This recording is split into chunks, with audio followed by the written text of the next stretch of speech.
पिछला 16 महीनों का हुकूमत ने एक चीज साबित किया है, तो वो ये कि पाकिस्तान को लंदन से नहीं चलाया जा सकता। पाकिस्तान की इलेक्शंस को रोके गए हैं एक शख्स की वापसी के लिए। वापसी तो खुशाइन बात है। आज के बाद पाकिस्तान पीपल्स पार्टी मुल्क भर में अपना अवामी राब्ता मुहिम शुरू करेगी और हमारा एक ही मुतालबा होगा कि इलेक्शन करो, डेट दो, स्केड्यूल दो, अवाम को अपना वोट इस्तेमाल करने दो।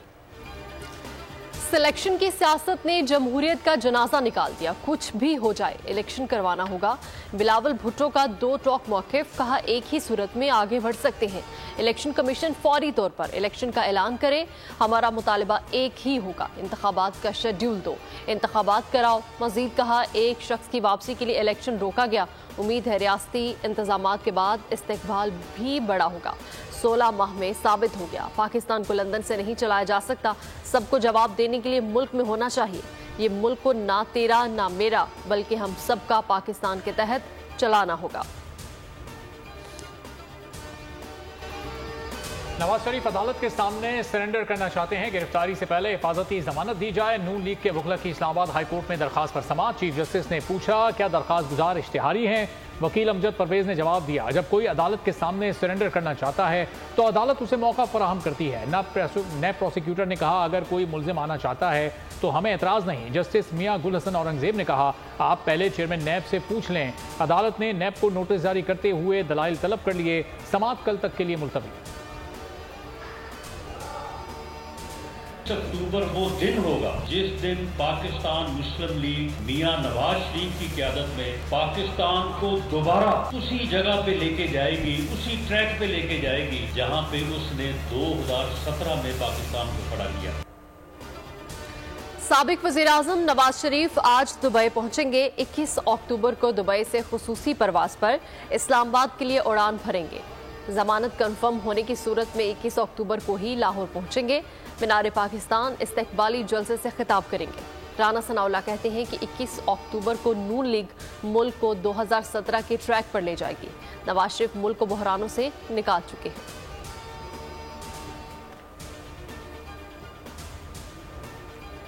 लाहौर हाई कोर्ट ने हनीफ अब्बासी को एफिड्रीन केस से बरी कर दिया। लीगी रहनुमा की अपील पर जस्टिस सालिया नीलम की सरबराही में 2 रुकनी बेंच ने महफूज फैसला सुनाया। केस में हनीफ अब्बासी को 25 साल की सजा सुनाई गई थी। मुल्जिमान पर जुलाई 2012 में 500 किलोग्राम एफिड्रीन हासिल करने का मुकदमा दायर किया गया था।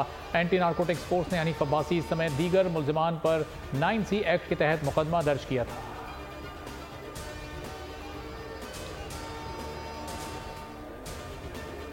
चेयरमैन पीटीआई को बेटों से टेलीफोन पर बात कराई जाए। ऑफिशियल सीक्रेट एक्ट अदालत ने जेल सुपरिटेंडेंट की जेर निगरानी गुफ्तगू करवाने की हिदायत कर दी। जज अबुल हसनात जुल्करनैन ने एक सफ़े के तहरीरी फैसले में कहा कि ऑफिशियल सीक्रेट एक्ट में मुल्जिम को बैरून मुल्क गुफ्तगू करने की इजाज़त नहीं। चेयरमैन पीटीआई की फैमिली के तहफ़्फ़ुज़ात और मुल्जिम के आइनी हकूक़ को नज़रअंदाज नहीं किया जा सकता। बेटों से बात करवाने की हिदायत की जाती है।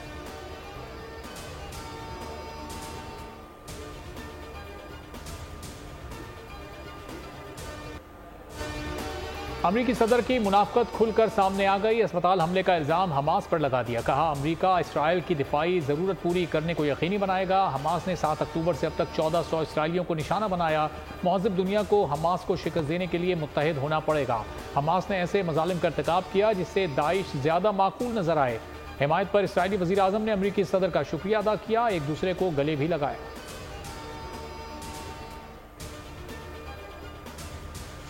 अक़वामे मुत्तहिदा में फ़लस्तीनी सफ़ीर रियास मंसूर ने इसराइली दावे को उड़ा कर रख दिया। कहा अस्पताल पर हमला इसराइल ने ही किया है। हमले से कबल एक ट्वीट में इसराइली तर्जुमान ने कहा था कि हम अस्पताल को निशाना बनाएंगे। अब आलमी रद्द अमल के बाद इस ट्वीट को डिलीट कर दिया। हमारे पास इस ट्वीट की कॉपी मौजूद है। गजा में इसराइली दहशतगर्दी। अस्पताल पर मिसाइल और फॉस्फोरस बम बरसा दिए गए। हमले में डॉक्टर्स और तिब्बी अमले समेत 500 से ज़ायद अफराद शहीद, सैकड़ों जख्मी हुए। अस्पताल में सैकड़ों बेघर खवातीन और बच्चे भी पनाह लिए हुए थे। बमबारी से इमारत मलबे का ढेर बन गई। इसराइली हमलों में शोदा की तादाद 3500 तक जा पहुंची। 1000 से ज़ायद खवातीन, 940 से ज़ायद बच्चे शामिल। खवातीन और बच्चों समेत 12500 से ज़ायद अफराद जख्मी हैं।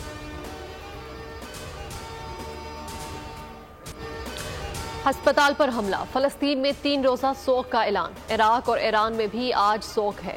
उर्दन ने ओमान में 4 मुल्की सरबराह इजलास मंसूख कर दिया।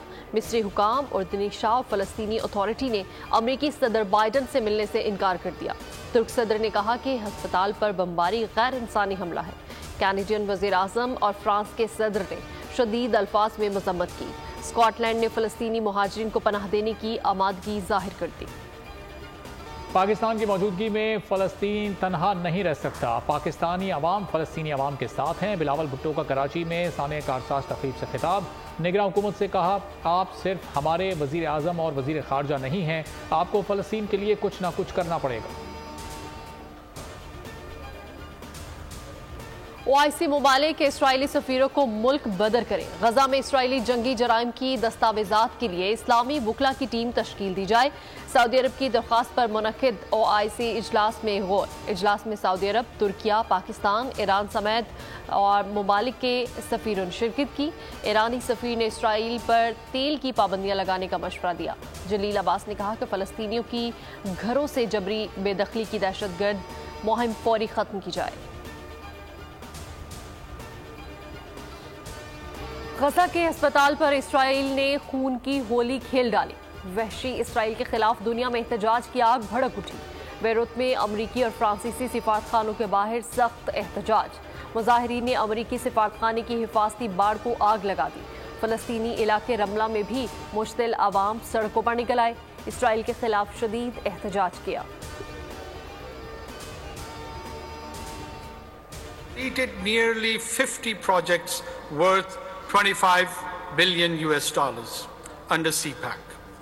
The construction of modern highways, seaport, airport, and rapid mass transit system has improved our transportation network, connected cities and remote areas, improved accessibility, facilitating the movement of goods and people across Pakistan.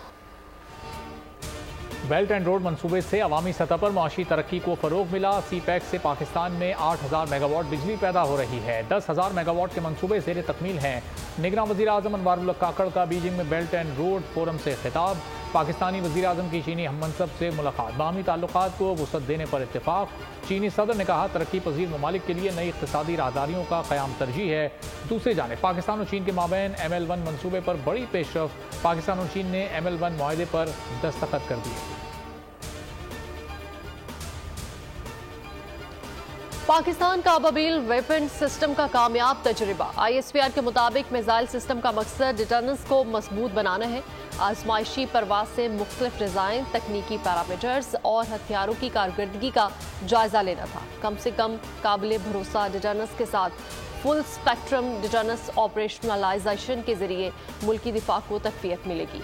Chairman joint chiefs of staff committee general Sahib Shamshad Mirza ने तजुर्बे का मुशाहदा किया। साइंसदान और दीगर आला हुकाम भी मौजूद थे।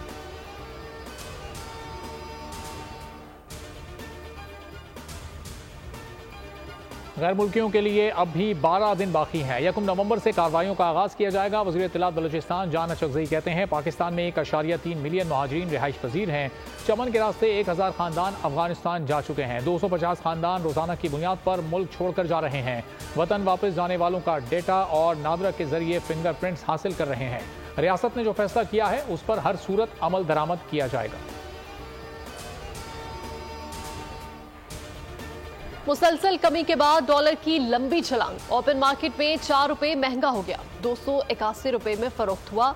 इंटरबैंक में अमरीकी करेंसी का रेट 277 रहा। उधर फी तोला सोना 6,400 रुपए महंगा, इजाफे के बाद 2,06,500 रुपए का हो गया।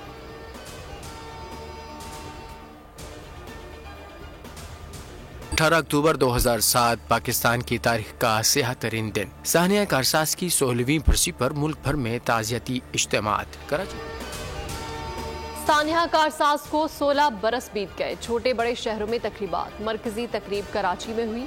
रजा रबानी ने कहा कि शोहदा को हम भूले नहीं। सानिया कारसाज के शोहदा जमहूरियत के लिए कुर्बानी दी। तकरीब से मुराद अली शाह और शर्जील मेमन ने भी खिताब किया। वर्ल्ड कप में न्यूजीलैंड ने अफगानिस्तान को हरा दिया। न्यूजीलैंड ने 6 विकेट के नुकसान पर 288 रन बनाए। टॉम लेथम 68 और फिलिप्स 71 रन बनाकर नुमाया रहे। अफगानिस्तान की टीम 139 रन पर आउट हो गई। कुछ सीखने को मिला, एक बड़ा मैच था, पहली बार इतनी बड़ी क्राउड के सामने खेल रहा था, तो ये कि एक लर्निंग था मेरे लिए, और ये कि इसके जितना जल्दी मैं सीखूंगा आगे आने वाले मैचेस में मुझे फ़ायदा करें। मैंने उनकी वीडियोस भी देखी हैं और देखिए हमें पता है कि उनकी लेंस क्या होती हैं, तो उसके मुताबिक अपना गेम बनाने की कोशिश। ऑस्ट्रेलिया के खिलाफ भरपूर सामने रखकर तैयारी कर रहे हैं पाकिस्तान के मिडिल ऑर्डर बल्लेबाज सऊद शकील का बोल न्यूज़ को खुसूसी इंटरव्यू। कहा ऑस्ट्रेलिया के फास्ट बॉलर्स की वीडियो देखकर बैटिंग की तैयारी कर रहे हैं। मोहम्मद रिजवान ने एक और एजाज अपने नाम कर लिया। वर्ल्ड कप में सबसे ज्यादा रन्स बनाने वाले खिलाड़ियों में शामिल मोहम्मद रिजवान 248 रन के साथ सरे फहरिस्त। डेविन कॉनवे दूसरे, भारतीय बल्लेबाज रोहित शर्मा तीसरे नंबर पर।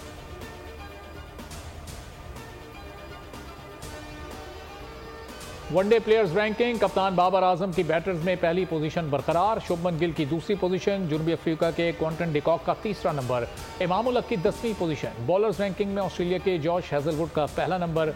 ऑलराउंडर्स में बांग्लादेश के शकीब अल हसन सरे फहरिस्त।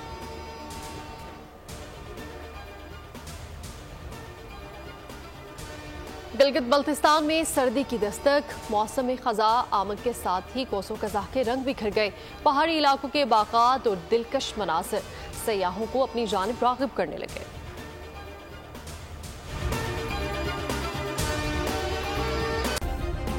सब्सक्राइब करें और बेल दबाएं ताकि कोई खबर रह न जाए।